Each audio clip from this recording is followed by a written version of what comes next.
My husband's having a heart attack. Put the heel of your hand in the center of his chest, right between the nipples. 1, 2, 3, 4, 5, 6, 7.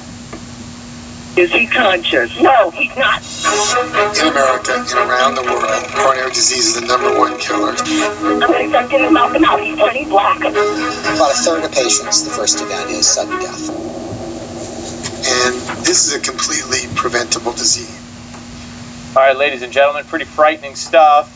John Rumberger is Dr. John Rumberger, cardiologist for over 35 years practicing, director of cardiac imaging at Princeton Longevity Center, contributor to what you just saw a part of, a clip of, the Widowmaker documentary. Good to see you, Doctor. Thank you for coming in. Pleasure to see you, Steve. Thank you for inviting me. My pleasure. Okay, so the Widowmaker talks about the business side of heart disease and the frightening part of wanting to, stay alive and not have a heart attack. Yet you're with the Princeton Longevity Center, and you, I would imagine, urge people to have these tests and exams. So explain to me. It seems like it's they're kind of at loggerheads here. Well, I mean, the issue is that all of the information that you hear about in terms of heart attacks and blockages and stents and all that stuff is looking at late advanced heart disease, which goes largely undetected and with no symptoms up until the night before your heart attack or the day before you decide that you can't walk your dog anymore. Which is why that little clip of it's preventable was very key, right? Right. So the key thing is that early diagnosis is a far better way to determine. And what it does is it looks at you as an individual, because all of the risk factors, cholesterol, smoking, and things like that are great statistics looking at populations that everybody has a problem, and they're very valuable. But as an individual, it's the culmination of those risk factors in you, including your family and whatever, that really makes you a unique individual, and you really need to look at that person and then make a decision. So what should the average person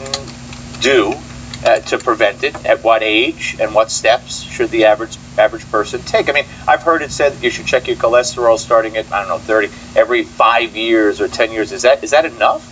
It's okay. Cholesterol is only one of a number of important risk factors, but cholesterol by itself doesn't tell you if you're going to have heart disease. It's like people never smoked in their life, getting lung cancer, and people with 3 packs a day never die. Yeah. All right. So what should the average person do?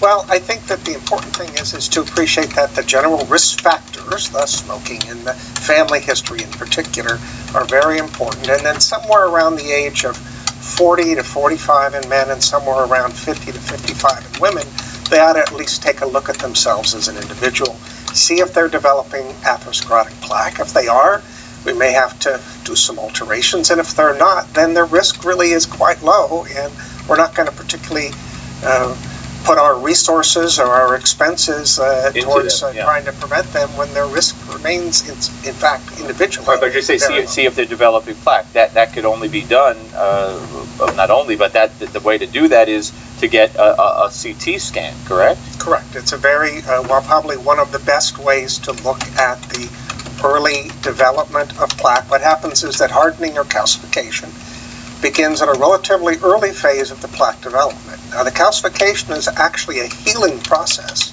but the fact is, what is it healing? Yeah. And it ends up being the marker for the process, and the more extensive the healing, the more you have plaque. Widowmaker. That, of course, is a scary phrase, and it refers to one particular coronary artery. Right, the left main coronary artery. Yeah, and that's the one that could kill you in a hurry.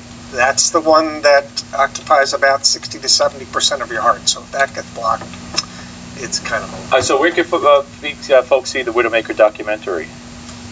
They can see it. It's featured in some houses, some places, but you can also download it online, on iTunes and Amazon. Okay, iTunes and Amazon, the Widowmaker. And if people want to follow that up and get themselves checked out at the Princeton Longevity Center, I'm sure you'd be happy to accommodate them. We're happy to see them. Yeah, diet, stress, family history, all that stuff enters into it, correct? And all of those things. Good to see you, Doctor. Right. Thank you very much. Thank you very much. All right, don't forget, folks, the Widowmaker documentary. Nothing's more important. The late Dr. Fred Vanini, who was a good friend of mine, always said your health is in your own hands. if you're not proactive, nobody's going to be proactive on your behalf when it comes to your health. So remember that. Up next, we'll be proactive with the daily closing bell report, green or red.